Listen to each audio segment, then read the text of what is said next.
All right, 2002 325i. Looking for a brake leak. Looking all over the place. It's a very, very slow leak. Let me show you where I found it. Right here in this brake line. You can see it right there. See that little rotted out piece there? It's behind that bracket. The bracket must have rubbed it. There it is. Move this little bracket out of the way. Pop it out of this little holder right here. See it?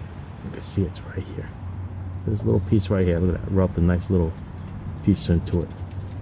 It's a very slow drip. You wonder where your brake fluid disappears to.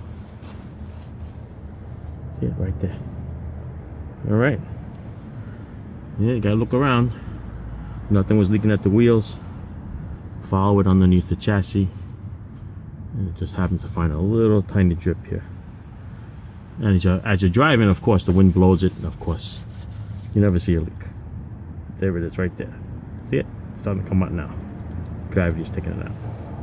Alright, time to replace the line.